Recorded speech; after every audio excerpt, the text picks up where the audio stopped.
రైతు వేదికల కాడ సంబరాలు చేసుకోమని చెప్తా ఉన్నాడు.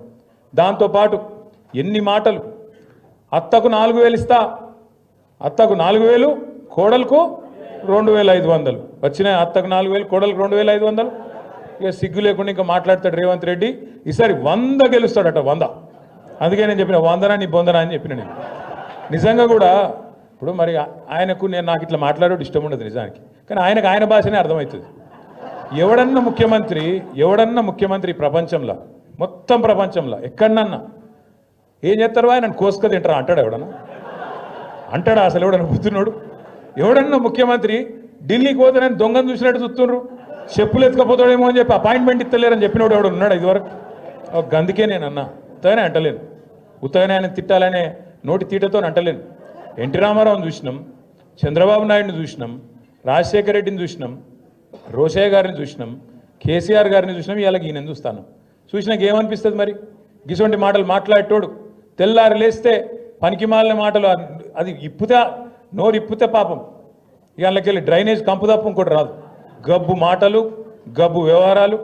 కేసీఆర్ గారు లాంటి నాయకుడిని పట్టుకొని ఆయన మీద ఇష్టం ఉన్నట్టు మాట్లాడొచ్చునా? తెలంగాణ తెచ్చిన వ్యక్తి ఇవాళను కూడా కూర్చున్నావు అంటేనే, ఆ కుర్చీలో కూర్చునే భాగ్యం నీకు వచ్చిందంటేనే దానికి కారణం కేసీఆర్ అన్న ఆయన అని నేను గుర్తు చేస్తా ఉన్నా. కేసీఆరే లేకపోతే, టీఆర్ఎస్ఏ లేకపోతే, గులాబీ జెండానే ఎగరకపోతే తెలంగాణ వస్తుండేనా? అది తెలియదా రేవంత్ రెడ్డికి?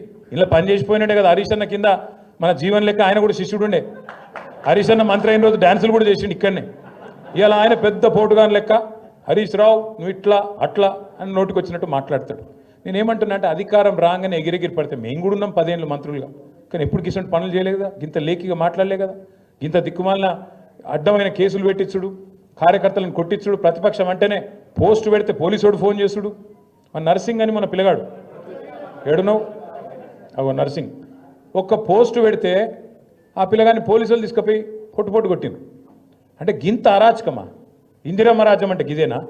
ఇందిరమ్మ రాజ్యం అంటే కేసులు పెట్టుడు, రోకల్ బండలు ఎక్కించుడు, ఇష్టం ఉన్నట్టు కొట్టుడు, ఇష్టం ఉన్నట్టు గుద్దుడు, భావ ప్రకటన స్వేచ్ఛ లేకుండా ఒక ముఖ్యమంత్రిని పొగుడాలి తప్ప ఇంకేం చేయొద్దు. ఇదేనా పద్ధతి? పొగుడతారు ముఖ్యమంత్రిని. ఎప్పుడు పొగుడతారు? నువ్వు ఇచ్చిన హామీలు నెరవేరిస్తే, నువ్వు తెలంగాణ మీద కక్ష చూపెట్టకుండా, తెలంగాణను ప్రతిరోజు అవమానించకుండా, కేసీఆర్ గారి కంటే తెలంగాణకు నువ్వు ఎక్కువ చేస్తే తప్పకుండా నీకు కూడా 4 మంచి మాటలు చెప్తారు.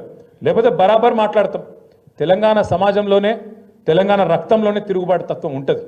ఇలా 3.5 సంవత్సరాలు ముంగట పెట్టుకొని అధికార పార్టీని చీగొట్టి మళ్ళీ తిరిగి ప్రతిపక్ష పార్టీలకు రావడం అంటే మామూలు మాటలు కాదు. అందుకే తమ్ముడు జీవన్ని కానీ, అదేవిధంగా నరేందర్ గారిని కానీ, రంగారావు గారిని కానీ, ఇంకా మిగతా మిత్రులందరినీ కూడా హృదయపూర్వకంగా మీకు స్వాగతం చెప్తూ, మరి మీకు అండగా ఇటు పద్మ గారు, అటు సుభాష్ రెడ్డి గారు, శశిధర్ రెడ్డి గారు, తిరుపతి రెడ్డి గారు, అందరికీ మించి హరీష్ రావు గారు మీకు అండగా ఎప్పటికీ ఉంటారు. కాబట్టి నాకైతే ఏ అనుమానం లేదు, పూర్వ మెదక్ జిల్లాలో 10 నియోజకవర్గాలతో పాటు, పార్లమెంటుతో పాటు రేపు 3 జిల్లా పరిషత్తులు కూడా ఖచ్చితంగా మీరు గెలుస్తారన్న విశ్వాసం నాకు కూడా ఉంది, కేసీఆర్ గారు కూడా బలంగా ఉంది. మీకు అన్ని రకాలుగా అండగా ఉంటూ ఎప్పటికప్పుడు హరీష్ రావు గారి నాయకత్వంలో బ్రహ్మాండంగా మళ్ళీ తిరిగి జిల్లాలో మన ప్రభుత్వం ఏర్పడే విధంగా కేసీఆర్ గారు తిరిగి ముఖ్యమంత్రిగా పట్టపగ్గాలు చేపట్టే విధంగా మనందరం కూడా నిరంతరం కష్టపడదామని చెప్పి మీకు మళ్ళొక్కసారి హృదయపూర్వకంగా విజ్ఞప్తి చేసుకుంటూ, పేరు పేరున ఈరోజు ఇంత పెద్ద ఎత్తున భవన్కి వచ్చిన మీ అందరికీ కూడా హృదయపూర్వకంగా నమస్కారాలు. జై తెలంగాణ. ఇప్పుడు గౌరవ కేటీఆర్ గారి చేతుల మీదుగా